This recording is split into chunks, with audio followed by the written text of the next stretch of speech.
ዜማንሽና ሰላም ነው ያንቺ ምስጋና ሞገሴ ነው ስምሽ ለኔ ስላለሽ ማርያም ከጎኔ። ቁርቁር ማርያም ከመቀሌ 40 ኪሎ ሜትር ወደ አዲግራት መስመር እንደሄዱ ውቅሮ ቂርቆስን ያገኛሉ። በስተግራ ጥርጊያ መንገዱን እንደተጓዙ የኢትዮጵያ ባለውለታ ደጋግ ወንድማማቾች አብርሃ ወአጽብሃ ፍልፍል ቤተ ክርስቲያንን ይመለከታሉ። ጉዞቱን በመቀጠል ዱገም ሥላሴ ይደርሳሉ። በቅርብ ርቀት አቡነ አብርሃምንና አታረፍድም ማርያምን ያያሉ። ወደፊት ተጉዘው በገረአልታ ሰንሰለታማ ተራራ በምስራቃዊው ትግራይ በ2700 ሜትር ከፍታ በአራተኛው መቶ ክፍለ ዘመን በአብርሃ ወአጽብሃ የተመሠረተው ቁርቁር ማርያምን ያገኛሉ። ወደዚህ ፍልፍል ቤተ ክርስቲያን ለመሄድ ተራራ መቧጠጥ፣ በአራት እግር መሄድ ግድ ነው። በአብረቃቂው ፍቅር በዓለሙ ስኖር ለመውጣት ዳክራለሁ ማርያም ማርያም እላለሁ ማርያም ማርያም እላለሁ። ሰምተሻል ልመናዬን ወጣሁኝ ያንን ጥልቁን እሳቱን ባንቺ አልፌያለሁ በምልጃሽ ተደግፌያለሁ። ፊት ለፊት አቡነ ይማታ ገዳምን ያያሉ። ተራራውን ወጥተው ቦታው ጋር ሲደርሱ እጅግ በጣም ደስ ይሎታል። ይህ ፍልፍል ቤተ ክርስቲያን በርካታ አምድ አለው። በጎን በኩል አጠገቡ የአቡነ ዳንኤል ፍልፍል ቤተ ክርስቲያንን ያገኛሉ። በሩ ጠባብ ነው። ደመና ጠቅሰው ይሄዱ የነበሩት አጋንንትን ያባረሩ ታኅሳስ 29 ከአባታቸው ከመልክዓ ሥላሴና ከእናታቸው ዓመተ ጽዮን የተወለዱት ማኅቶተ ገዳም አቡነ ዳንኤል በ13ኛው መቶ ክፍለ ዘመን ይህንን ገዳም አቀኑት። አጠገቡም ፈዋይ ጸበል አለ። በ95 ዓመታቸው ያረፉት አቡነ ዳንኤል መቃብራቸውም እዚህ ነው። የጻድቁ የአቡነ ዳንኤል ባለ 40 ስዕል ያለው ገድላቸው የት እንዳለ አይታወቅም። ሁለተኛው አስደናቂ ገድላቸው ፖርቹጋሎች ሲመጡ አባ ተክለ ብርሃን የተባለው ከሃዲ መነኩሴ ገድሉን ለፖርቹጋሎች ሸጠላቸው። እርሱም ሆዱ ተነፍቶ በጭንቅ ሞተ። ከቁርቁር ማርያም ገዳም ሲመለሱ በመጡበት መንገድ ነው። ቁርቁር ማርያምን የተሳለመ ንስሐ ገብቶ ሥጋው ደሙን ተቀብሎ በእምነት ከጸና ሲሞት 15 ትውልድ እምርልሃለሁ ብሎ ጌታችን አምላካችን ኢየሱስ ክርስቶስ ለጻድቁ ለአቡነ ዳንኤል ቃል ኪዳንን ገብቶላቸዋል። ቁርቁር ማርያም የሚናፈቅ ድንቅ ገዳም ነው። በመገፋት ብኖርም እምነቴን አጸናለሁ በጣቶችሽ ተይዤ አዲሱን ቀን አያለሁ አዲሱን ቀን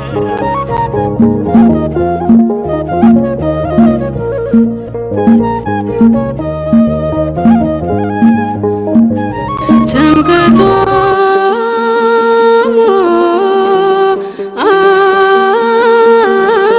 አንቲ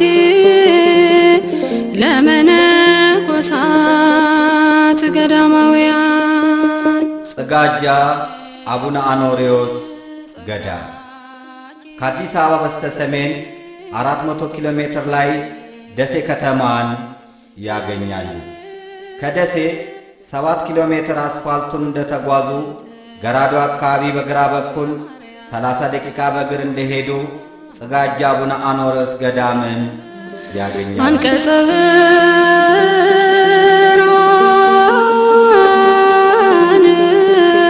አቡነ አኖሬዎስ አባታቸው ሰላማ እናታቸው ክርስቶስ ዘመዳ ይባላሉ። ቤተሰቦቻቸው ያወጡላቸው ስም ናርዶስ ይባላል። አኖሬዎስ ብለው የሰየሟቸውና ያመነኮሷቸው ኢትዮጵያዊ ኮከብ ሐዋርያ አቡነ ተክለ ሃይማኖት ናቸው። ጻድቁ አቡነ አኖሪዎስ በደብረ ሊባኖስ የአቡነ ተክለ ሃይማኖት ረድ ነበሩ። ጸሎተኛው ቅዱስ አኖሪዎስ በአንድ ወቅት ከባድ ፈተና ገጠማቸው። የወንድና የሴት በዓት በመለየታቸው እንስት መናንያን አንዳንዶቹ ተቆጡ። አንዷም እሳቸውን ፈተነቻቸው። በዓታቸው ድረስ በመሄድ እሳቸውን ለሥጋ ፈተና ያዘቻቸው። ጻድቁም ጮኹ። ሰው መጣና ምነው አባ ቢላቸው ገበናዋን ሸፍነው ነብር መጣብኝና ይህች ሴት አዳነችኝ አሉ። ያደቆነ ሰይጣን ሳያቀስስ አይቀርም እንዲሉ ይህች ክፉ ሴት ከሌላ አርግዛ ከአቡነ አኖሪዎስ ነው ያረገዝኩት አለች።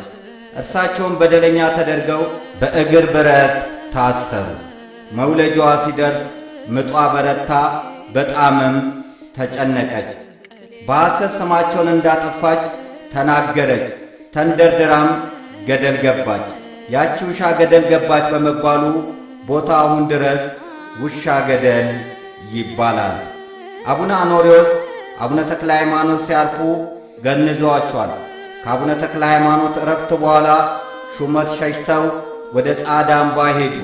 እዛው አቡነ በጸሎተ ሚካኤልን አገኙ። ሐምሌ 21 ቀን አቡነ በጸሎተ ሚካኤል ሲያርፉ የገነዟቸው አቡነ አኖሪዎስ ናቸው።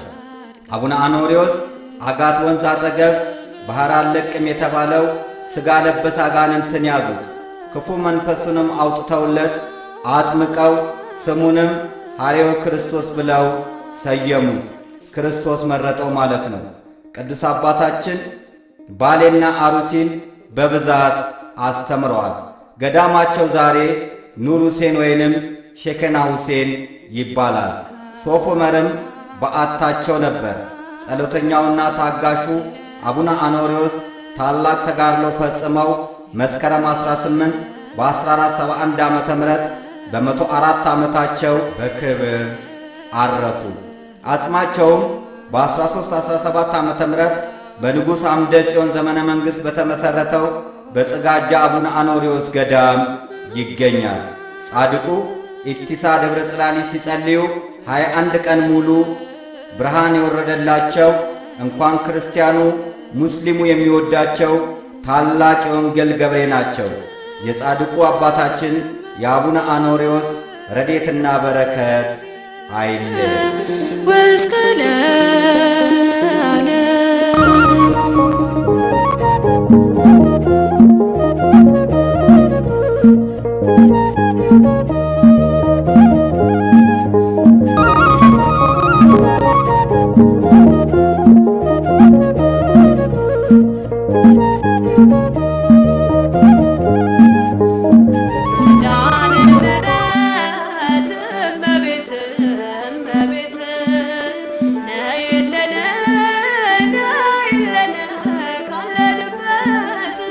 ኢሉ ኪዳነ ምሕረት ገዳም የዝናቧ እመቤት በሰሜን ወሎ ሀገረ ስብከት በቆቦ ወረዳ በወርቄ ገበሬ ማኅበር የሚገኝ ጥንታዊ ገዳም ነው። ይህ ገዳም ከ1000 ዓመት በፊት አባቶች ጽላትና ንዋያተ ቅድሳትን በመያዝ በእግራቸው ሲመጡ ታቦቱን በራሳቸው ቃጭሉን በጥርሳቸው ንዋያተ ቅድሳትን በጀርባቸው አዝለው ስለደረሱ ታቦት በራስ ቃጭል በጥርስ የሚል ስያሜ ተሰጥቶታል። በዚህ በረሃማ በሆነ ቦታ በዝናብ እጦት ምክንያት ድርቅ ሲመጣ ክርስቲያኖች ሲጸልዩ ዝናቡ በመዝነቡ ምክንያት ሙስሊሞች ሳይቀሩ የዝናቧ እመቤት ይሏታል። የዚህ ዝግጅት አቅራቢ የካቲት 16 ዓመታዊ ክብረ በዓል ላይ በቦታው ላይ ተገኝቶ የተመለከተው እውነት ሕዝቡ ዝናብ ሲጠብቅ በበዓል ዋዜማ ዝናብ መዝነቡን ተመልክቷል።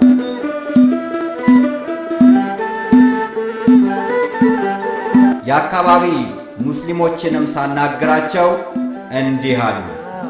አይናቸው ማየቱ ተመስገን። እርሶስ? ያው ነው። ተመስገን ተመስገን። ታቦቱ ሲሄድ በረከቱ ሁላ ሄዶ ነበር አይደል? ከዚህ አካባቢ በዚህ ገዳም የግመል ዋርካ የሚባል አለ። ታሪኩም ሦስት ሊቃነ ጳጳሳት ከኢየሩሳሌም አፈር በግመል በመጫን ወደ ግሸን ደብረ ከርቤ በደመና ሲጓዙ እዚህ ቦታ ያርፋሉ። አንደኛው አባት ከዚህ ዓለም በሞት ይለያሉ። ከዚያም በአንዱ የግመል አፈር ይቀብሯቸዋል። ከጥቂት ቀናት በኋላ ግመሉ ይሞታል። እዚሁ ቀብረውት ጉዞአቸውን ቀጠሉ። ከጊዜ በኋላ ግመሉ በተቀበረበት ቦታ ላይ ግመል የሚመስል ዋርካ በቀለ። የግመል ዋርካም ተባለ። ሌላው የሚደንቀው በዚህ ገዳም የተዋህዶ ዛፍ የሚባል አለ። ግንዱ አንድ ሆኖ ወጥቶ ቅርንጫፎቹና ቅጠሎቹ ግን የሁለት ዝርያ ማለትም የወይራና የብሳና ዘር አብቅሏል። ይህ እጅግ አስገራሚ ነው። ስሙንም የተዋህዶ ዛፍ ብለውታል። ገዳሙ የሚጠበቀው ገጹ በየወቅቱ አንዴ እንደ ወጣት አንዴ እንደ አዛውንት የሚቀያየር ሰው በነብርና ቁመቱ 40 ክንድ በሚያክል ዘንዶ ነው። በዚህ አካባቢ ያሉትን ገዳማትና አድባራትን የሚረዱ የመጥምቀ መለኮት ቅዱስ ዮሐንስ ማኅበርተኞች ናቸው። ይህ ማኅበር ለዝናቧ እመቤት ኢሉ ኪዳነ ምሕረት ያላቸው ፍቅር የሚያስደስት ነው።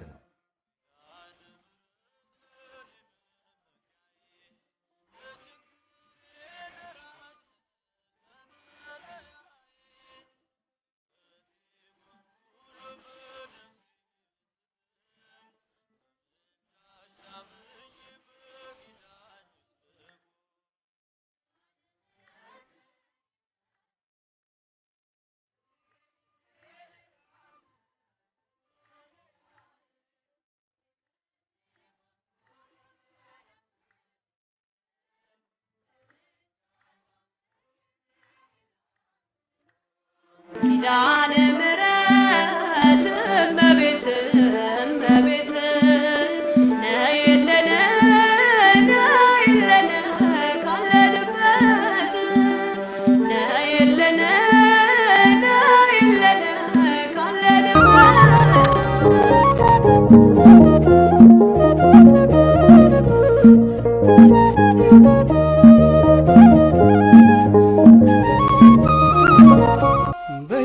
በየገዳማቱ በየበረሃ ውስጥ ስለተሰደዱት ፍቅርህን በመብረት የዓለም ውዳቂ ምናምንት የሆነው ስለ ፍቅር ሲሉ ክብራቸውን ትተው እግዚአብሔር ሆይ ማረን፣ እግዚአብሔር ሆይ ማረን። ሬማ መድኃኔዓለም ወለተ ጴጥሮስ ገዳም። ሬማ መድኃኔዓለም ወለተ ጴጥሮስ ገዳም በደራ ወረዳ በምዕራፊት ማርያም ቀበሌ ገበሬ ማኅበር ስር ይገኛል። ይህንን ገዳም የመሠረቱት የአፄ ይስሐቅ ወንድም አባ ኖብ ሲሆኑ ገዳሙን ያቀኑት ራስ ጉግሳ ናቸው። የባሕር አሰግድና የክርስቶስ እቢያ ልጅ ቅድስት ወለተ ጴጥሮስ በአፄ ሱስንዮስ ዘመን ብዙ መከራ ደርሶባታል። ወደ እሳት ውስጥ ቢጨምሯትም እንደዚሁም ወደ ገደል ቢወረውሯትም ቅዱስ ሚካኤል በክንፉ ጋርዶ ዋልድባ ገዳም አመጣት።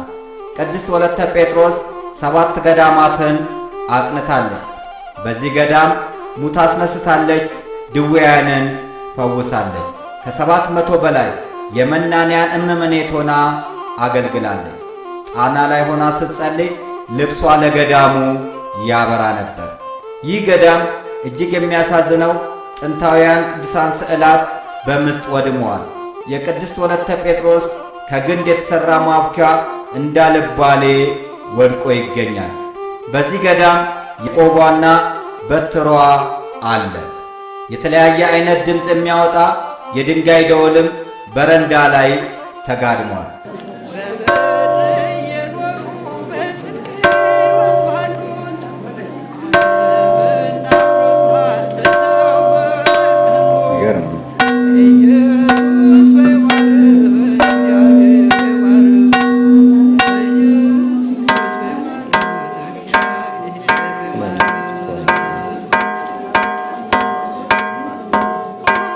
በዚህ ገዳም የቅድስት ወለተ ጴጥሮስ፣ የአባ ኖብ፣ የአፄ ሰርፀ ድንግልና የአቡነ በርተሌሜዎስ አጽ ይገኛል። ታቦተ መድኃኔዓለምም ከደብረ ሊባኖስ መጥቶ በአቡነ በርተሎሜዎስ ተባርኳል። ቅድስት ወለተ ጴጥሮስ በአፄ ሱስንዮስ ትእዛዝ ካቶሊክን ካልተቀበልሽ ተብላ ጎንደር ከተማ ላይ በገመድ አስሯት መሬት ላይ ቢጎትቷትም መከራውንና ስቃዩን ተቋቁማ ጸንታለች። ጌታችን መድኃኒታችን ኢየሱስ ክርስቶስ ድንቅ ኪዳን የገባላት ቅድስት ወለተ ጴጥሮስ ተጋድሏን ፈጽማ ሩጫዋን ጨርሳ ኅዳር 17 ቀን አርፋለች። በዕረፍቷ ቀንም ከምድር እስከ ሰማይ የሚደርስ የብርሃን አምድ ታይቷል። አምላካችን 7 የክብር አክሊላት ሰጥቷታል። በዚህ ገዳም ታላቁ ሊቅ የአለቃ ገብረሐና ልጅ ተክሌ ሱባኤ ይዞ ዝማሜ ተገልጾለታል። ዛሬ ይህ ገዳም 30 እንስት መናንያን ወይንም ሴት መነኮሳያት የያዘ ሲሆን ለኑሮ አመቺ ስላልሆነ መናንያኑ በከፍተኛ ረሃብ ላይ ይገኛሉ። ራሳቸውንም ለመቻል ዕደ ጥበብ ቢሞክሩም እንስት መናንያኑ ከፍተኛ የምግብ ችግር ገጥሟቸዋል። ዙሪያውን ባህር ሲሆን የሚጠጉበት የሌላቸው እናት አባቶቻቸውን ትተው የመነኑ በረሃብ መቸገራቸው ያሳዝናል። ሐዋርያት እንኳን ከረሃብ ይልቅ ሰይፍ ይሻለናል ነው ያሉት። የዚህ ዝግጅት አቅራቢ በአካል ቦታው ላይ ተገኝቶ እንደዚሁም መናንያኑ አዲስ አበባ ድረስ መጥተው እንደነገሩት በቅርብ ካልተደረሰላቸው ሊበተኑ እንደሚችሉ አስረድተውታል። ይህ ገዳም ከመዘጋቱና መናንያን ከመበተናቸው በፊት ልንደርስላቸው ይገባል። ስለ ፍቅር ሲሉ ክብራቸውን ትተው እግዚአብሔር ይማርህን አምላካችን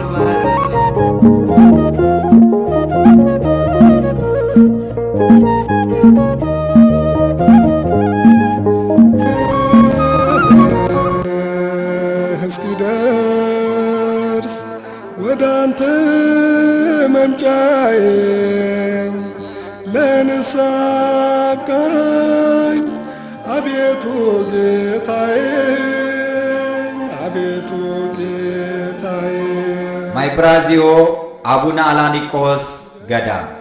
ማይብራዚዮ አቡነ አላኒቆስ ገዳም ከርዕሰ አድባራት ወገዳማት አክሱም ጽዮን ማርያም ወደ ሽሬ መስመር 18 ኪሎ ሜትር ውቅሮ ማራይ ከተማ እንደደረሱ በአካባቢ የሚገኝ ጥንታዊ ገዳም ነው።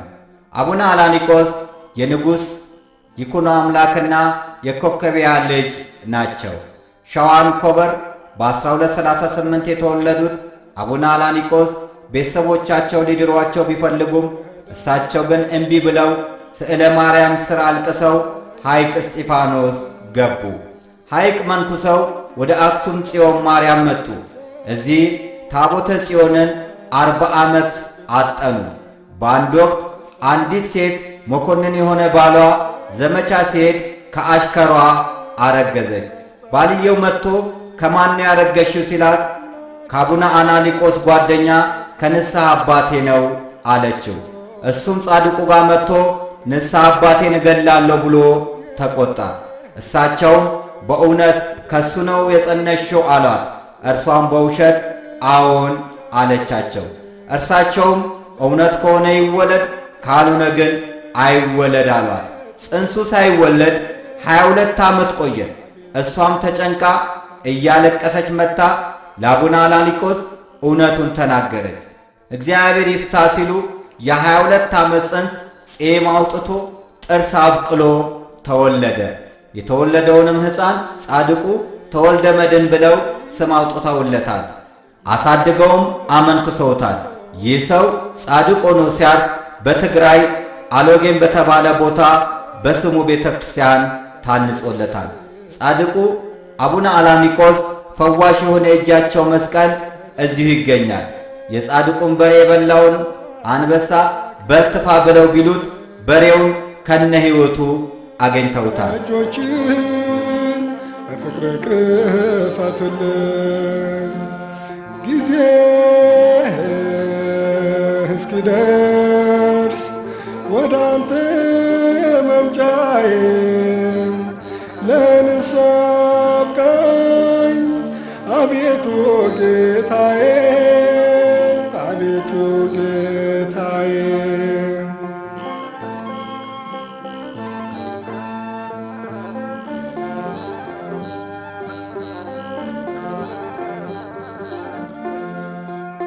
አቤቱ ምሕረት በኔ ላይ ይሆን።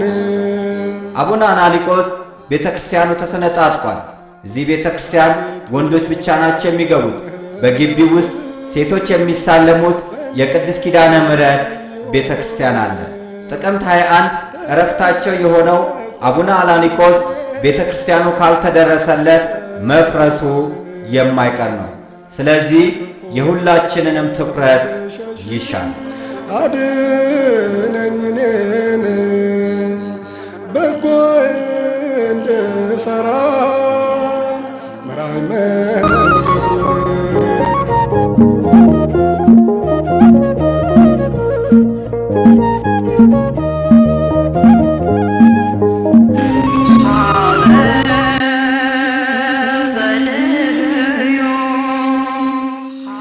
ደብረ በምኩል አቡነ መድኃኒነ እግዚእ አንድነት ገዳም ከውቅሮ ማራይ 9 ኪሎ ሜትር ጥርጊያውን በመኪና ተጉዘው ከዚያም በስተቀኝ የ30 ደቂቃ ዳገት እንደወጡ በ1315 ዓመተ ምህረት በአቡነ መድኃኒነ እግዚእ የተገደመ ገዳምን ያገኛሉ። አባታቸው ቀሲስ ሰንበተ ተስፋ፣ እናታቸው ሂሮተ ማርያም ይባላሉ። ደብረ በምኩል ማለት ሙራደ ቃል ማለት ነው። አቡነ መድኃኒነ እግዚእ ያመነኮሳቸው ጻድቁ አቡነ ተክለ ሃይማኖት ናቸው። በዚህ ገዳም አቡነ ሳሙኤል ዘዋልድባ አገልግሏል። ይህ የምትመለከቱት የአቡነ ሳሙኤል ዘዋልድባ ወንበራቸው ነው። ጻድቁ አቡነ መድኃኒነ እግዚእን የሚያገለግላቸው እንስሳ ማያድጊ ይባላል። አንድ ቀን ውሃ ሊያመጣ ሲሄድ አንበሳ አህያቸውን ይበላባቸዋል። ሲዘገይባቸው ጻድቁ ሲፈልጉት ተበልቶ ያገኙታል። አጥንቱም አፍ አውጥቶ አንበሳ በልዓኒ አንበሳ በላኝ አለ። እሳቸውም አህያዬን የበላ አንበሳ ና ብለው ተጣሩ። አንበሳውም 7 ዓመት በአህያው ምትክ እንዲያገለግል አደረጉ። ከዚያም ወደ ጫካ ሂድ፣ እረፍት ሲደርስ ወደዚህ ተመለስ አሉ። አንበሳውም ወደ ጫካ ሄደ። በመጨረሻም እዚህ ገዳም መጥቶ ሞተ። ይህ የምታዩት የአንበሳው ቆዳ ነው። በዚህ ገዳም የእምነቱ ሥርዓት የተለየ ነው። እምነቱ መጥቶ የአቡነ መድኃኒነ እግዚእ የእጅ መስቀል በውሃ ታጥቦ ተድቦልቡሎ ይሰጣል።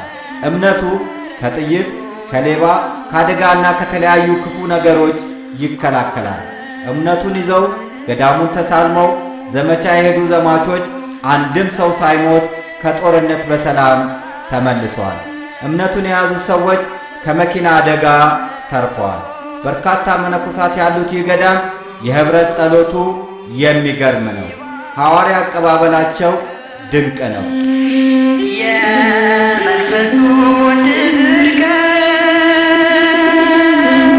እንድትሐሱ ቅዱ አባቶች ጸልዩ አባቶች ጸልዩ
አቡነ መድኃኒነ እግዚእ ገዳም ሴቶች አይገቡም። ለሴቶች የአቡነ ተክለ ሃይማኖት ቤተክርስቲያን ተሰርቶላቸዋል። በደብረ መንኩል ገዳም ትልቁ ችግር ውሃ ነው። አቡነ መድኃኒነ እግዚእ በተወለዱ በ80 ዓመታቸው ኅዳር 3 ቀን አርፈዋል። እዚሁ ገዳምም ተቀብረዋል። ደብረ መንኩል መድኃኒነ እግዚእ አንድነት ገዳም ታሪካዊና ጥንታዊ ገዳም ነው።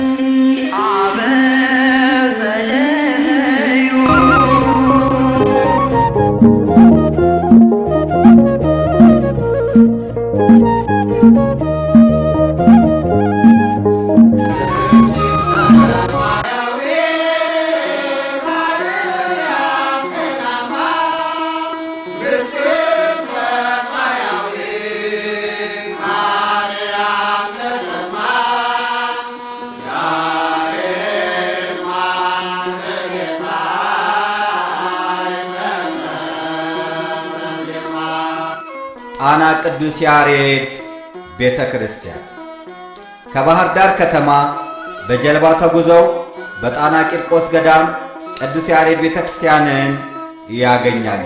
የምንገኘው ከአክሱም ከተማ 1.8 ኪሎ ሜትር ርቀት ላይ ማይኬራ በተባለው ስፍራ ነው። ቅዱስ ያሬድ በ505 ዓ.ም አክሱም ተወልዶ ትምህርቱን በሚማርበት ሰዓት ትምህርት አልገባ ብሎ ቢያስቸግረው ሌሎቹም ጓደኞቹ የሳቁና ሲሳለቁበት እሱም ተበሳጭቶ ወጥቶ እዚህ በምታዩት ቦታ ላይ ነበረ ተቀምጦ እያለ ከሰማይ ድምፅ ሰማ። ከዛም ውሃውን ጠጥቶ እየተከዘ ዛፉን ሲመለከት አንዲት ትል መጣ።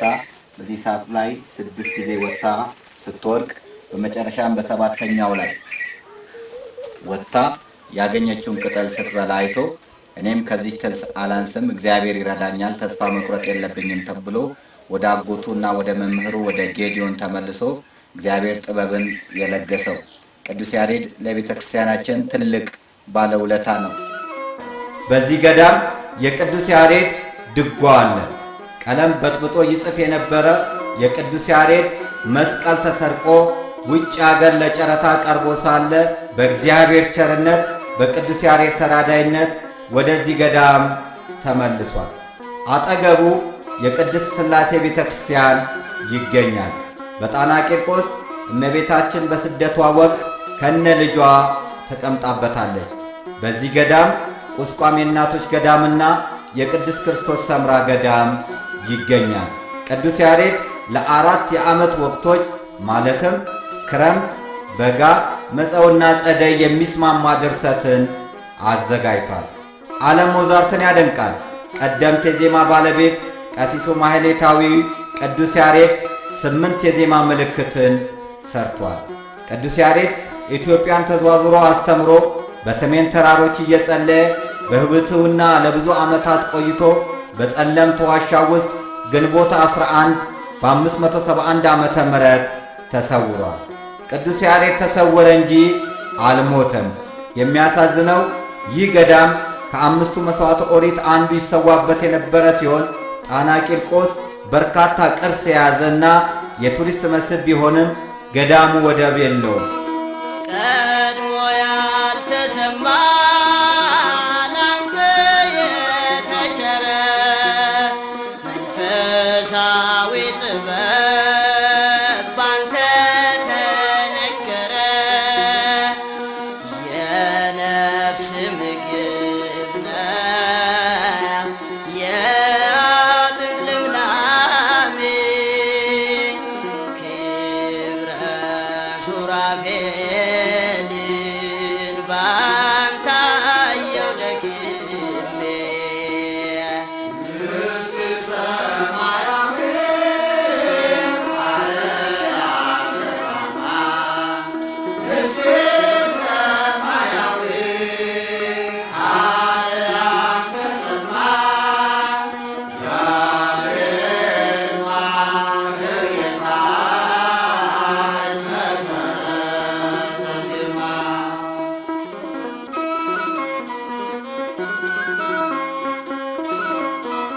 ከመርከብ ወደ ጀልባ አድርገው ነው የሚጓጓዙት።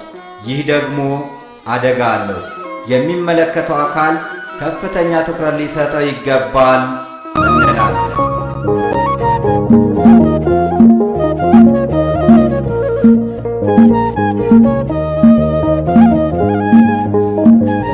አይመርክዋ ለቤተ ክርስቲያን አፍቀርክዋ ለቤተ ክርስቲያን አሬክዋ ገብረ ናዝራዊ ገዳም ከሐውዜን ከተማ 30 ኪሎ ሜትር እንዲሁም ከአዲግራት 27 ኪሎ ሜትር ጥርጊያውን በመኪና እንደተጓዙ 30 ደቂቃ በእግር እንደተራመዱ አሬክዋ አቡነ ገብረ ናዝራዊ ገዳምን ያገኛሉ።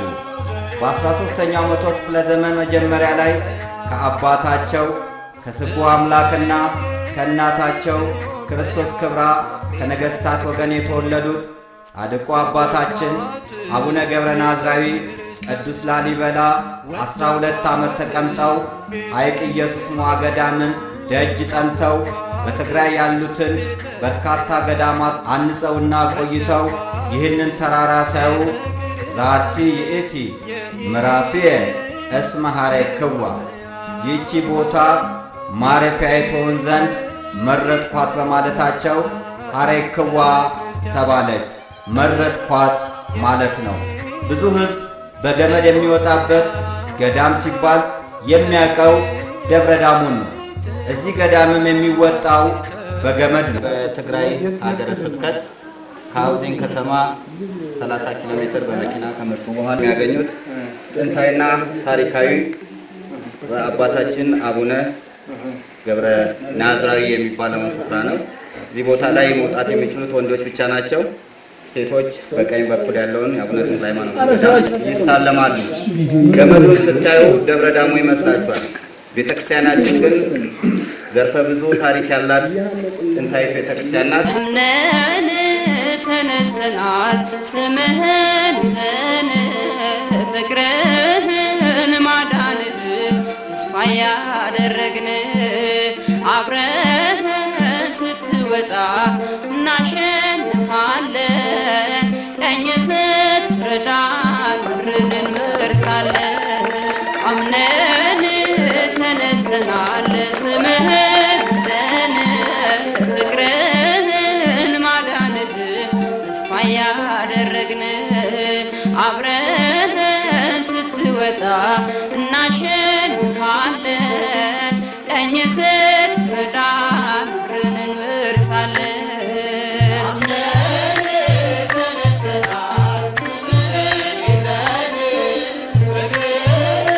ጻድቁ መጀመሪያ እዚህ ገዳም የመጡት እንደ አቡነ አረጋዊ በዘንዶ ተጭነው ነው። 28 ሜትር በገመድ ከወጡ በኋላ 5 መናኝ ብቻ ያለበት የወንዶች ገዳምን ያገኛሉ። የጻድቁ የጸሎት በዓትና እንዲሁም የከበረ አጽማቸው በመቅደስ ውስጥ ይገኛል። ጻድቁ አቡነ ገብረ ናዝራዊ ከ44 በላይ ጉድጓድ ቆፍረዋል። ለምሳሌ ማየ መስቀል የመስቀል ውሃ፣ ማይ ዮርዳኖስ የዮርዳኖስ ውሃ፣ ማይ መቅደስ የመቅደስ ውሃ፣ ማይ ጠላ የገላጣ ውሃ፣ ማይ ጸላህ ውሃ ለጠላ የማይሆን ውሃና ሌሎችም ይገኛሉ። እዚህ ታሪካዊ ገዳም ሴቶች አይወጡም። አንዷ በድፍረት አንባሻ ይዛ ስትወጣ ድንጋይ እንደሆነች ይነገራል። የጡቷና የአንባሻው ምልክት ይህ ነው ብለውናል። ሴቶች ቅድስና ጎላቸው ሳይሆን ከሥጋ ፈተና ለመዳን ሲባል ጻድቁ ናቸው ሕጉን የደነገጉ። ለሴቶች ምድር ላይ የአቡነ ተክለ ሃይማኖት ቤተ ክርስቲያን ተሰርቷል። በዚህ በሐይረክዋ አቡነ ገብረ ናዝራዊ ገዳም ታሪካዊ ቅርሶች ይገኛሉ።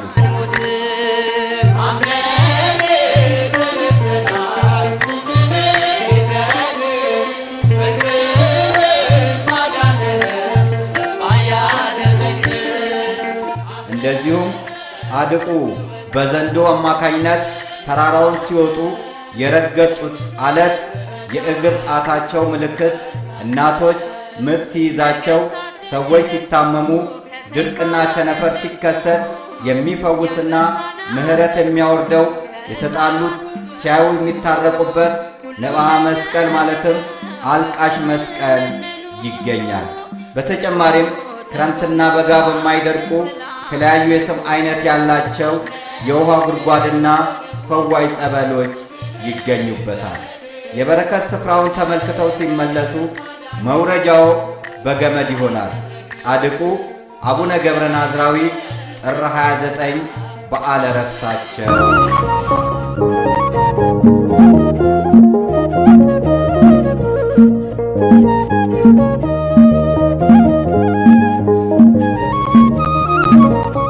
ተናገሩ ድንቅ ሥራውንም መስክሩ፣ ታምሩን ለዓለም ንገሩ፣ ታምሩን ለዓለም ንገሩ፣ ድንቅ ሥራውን መስክሩ።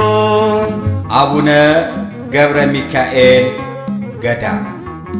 ይህ ገዳም ከአቡነ ገብረ ናዝራዊ ገዳም በቅርብ ርቀት ከመንገድ ዳር 1 ሰዓት በእግር ዳገቱን እንደወጡ የሚገኝ ጥንታዊ ገዳም ነው። ይህንን ገዳም ለማየት መጀመሪያ በገመድ ከወጡ በኋላ በመቀጠል በመሰላል ውጣት ግድ ይላል። ይህ ገዳም ሴቶች በመሰላልም ሆነ በገመድ መውጣት ይችላሉ። ደብረ ዳሞና አሬክዋ በገመድ መውጣት የማይችሉ ሴቶች ይህንን ሲወጡ ማየት ደስታው በራሱ ያስደስታል። በፍጹም ይቅርታ በፍጹም ምሕረት በማያልቀው ፍቅሩ አይቶ በቸርነት ክፉን አሳልፎ በመልካም ካሰበን እንቁም በፊቱ እንበል ተመስገን፣ እንቁም በፊቱ እንበል ተመስገን። ታምሩን ለዓለም ንገሩ፣ ታምሩን ለዓለም ንገሩ፣ ድንቅ ሥራውን መስክሩ። በተዘረጋች እጅ በጸናች ጉልበት ለዚህ ካደረሰን ከልሎን ከሞት ዓለም ይህን ይወቅ ይህንን ይረዳ፣ ቃዴስን አልፈናል አንዳይ ሳንጎድ። አቡነ ገብረ ሚካኤልን የምትራዳቸው አህያ ነበረች። በአንድ ወቅት አባ ገብረ ሚካኤል ወንጌል በማስተማራቸውና በመገሰጻቸው ሲያስሯቸው አህያዋ ወታደሩን በእርግጫ ስለጨረሰች ፈቷቸው። በደመና ተጉዘው አክሱም ጽዮን አስቀድሰው የሚመጡት አባ ገብረ ሚካኤል ታላቅ ተጋድሎ ፈጽመዋል። ስላደረገልን ታላቁን ነገር እግዚአብሔር ይመስገን በሰማይ በምድር።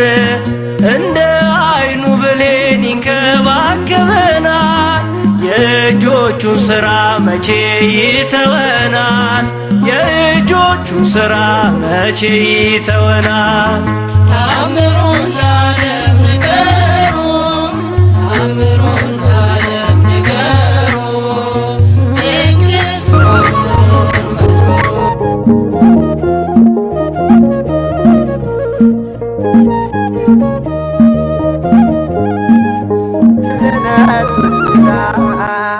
ንእዝተ ማሕፀና ኣደይነ ዝበላ ሕይወት ትዕደት ሕይወታ ኣፈልፊላ ድንግል ማርያምያ ወድንግል ባዕላ።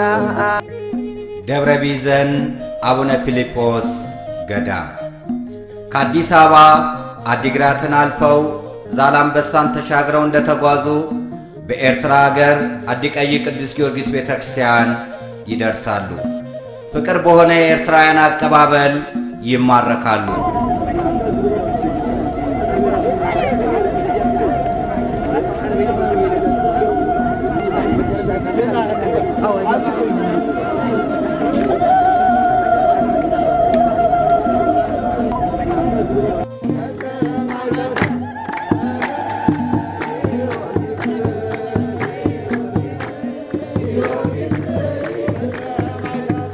ጉዞትን ወደፊት በማቅናት አስመራ ከተማን ይጎበኛሉ። ርዕሰ አድባራት ቅድስተ ማርያምን ይሳለማሉ። ቅድስት ሥላሴ ቤተ ክርስቲያንን እጅ ይነሳሉ። ከአስመራ ወደ ምጽዋ መስመር ጠመዝማዛውን ቁልቁለት መንገድ እንደተጓዙ 20 ኪሎ ሜትር ርቀት ላይ ንፋሲት ከተማ ይደርሳሉ። ጉዞትን በመቀጠል ከአስመራ 115 ኪሎ ሜትር ርቀት ምጽዋ ይገባሉ።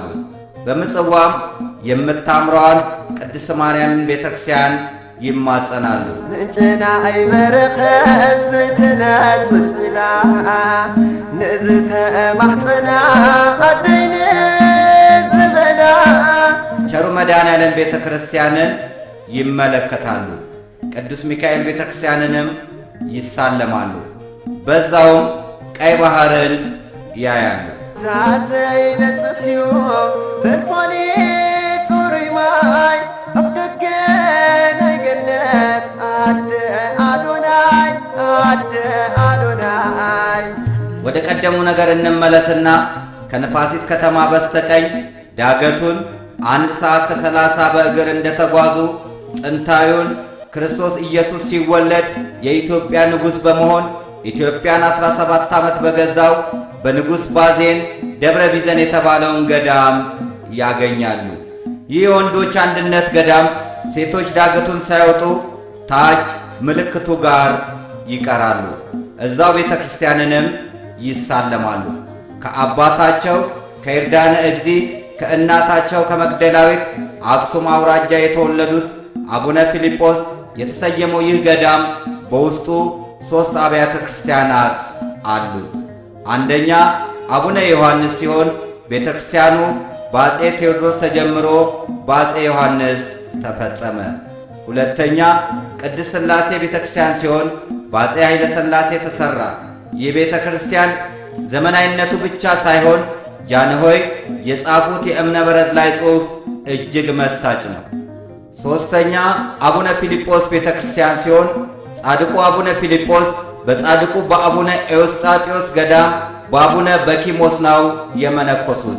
አሁን የምንገኘው ደብረ ቢዘን አቡነ ፊልጶስ አንድነት ገዳም ነው። ይህ ገዳም የሚገኘው ከአስመራ ወደ ምጽዋ ከሚሄዱ በኋላ ንፋሲት በሚባል ከተማ ውስጥ፣ ከዛም ዳገቱን 1 ሰዓት ተኩል እንደተጓዙ ይህንን ጥንታዊና ታሪካዊ የሆነውን ገዳም ያገኛሉ። በዚህ ገዳም ውስጥ አፄ ኃይለ ሥላሴ ያሰሩትን ቤተክርስቲያን አለ። የምታዩት የቅድስት ሥላሴን ቤተክርስቲያን ያሰሩት አፄ ኃይለ ሥላሴ ናቸው። 3 ቤተክርስቲያንን እናገኛለን። አቡነ ፊልጶስ፣ አቡነ ዮሐንስና ቅድስት ሥላሴ ቤተክርስቲያን እናገኛለን። ይህ ገዳም በአብርሃ አጽብሃ እንደተመሰረተና አፄ ዘርዓ ያዕቆብ ለገዳሙ ርስትና ጉልት በመስጠት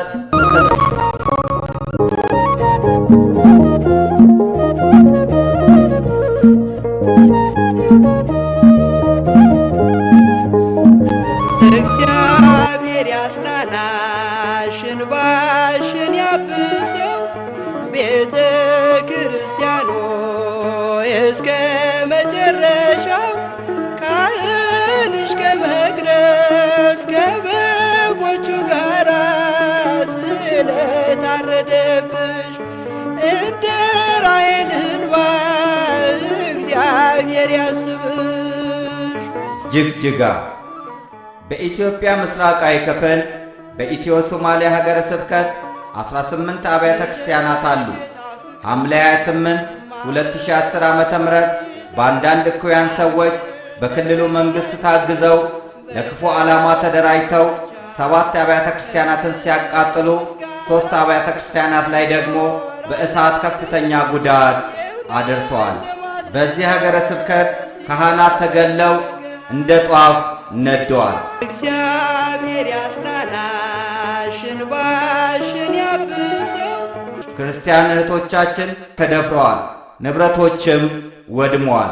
ዋና ከተማ በሆነችው ጅግጅጋ ላይ የምልዕተ አድባራት ደብረመዊ ቅዱስ ሚካኤል ቤተ ክርስቲያን ንብረቶች በከፍተኛ ደረጃ ተቃጥለዋል። የምስራቅ ፀሐይ ቅድስት ኪዳነ ምሕረት ካቴድራልን ማቃጠላቸውና ንብረት ማውደማቸው ሳያንስ 3 ካህናትን ገድለው አቃጥለዋል። ደብረ ሰዋሰው ቅድስት አርሴማ ቤተ ክርስቲያንን አቃጥለዋል፣ ካህንም ገድለዋል። ደብረ ይድራስ ቅዱስ ጊዮርጊስ ቤተ ክርስቲያን በእነዚህ ግፈኞች ተቃጥለዋል። ደብረ አሚን አቡነ ተክለ ሃይማኖት ቤተ ክርስቲያንን በእሳት አጋይተውታል።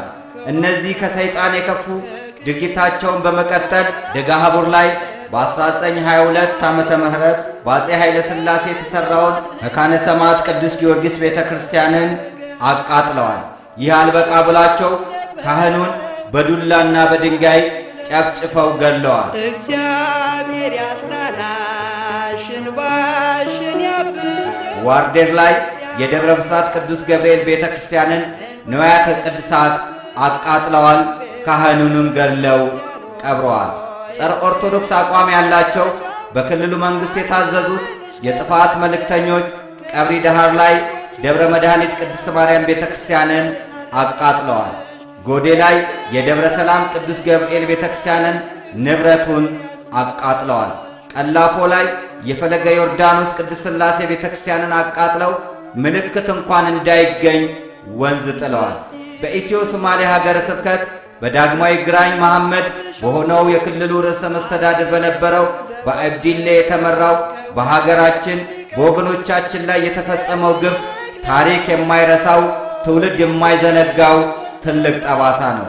ከ4 ዓመት ሕፃን እስከ 90 ዓመት አሮጊት ከመደፈራቸውም በላይ ራቁታቸውን እንዲሆኑ እያደረጉ በርካታ ምዕመናንንም መግደላቸው የዲያብሎስ የግብር ልጅነታቸውን አረጋግጠዋል።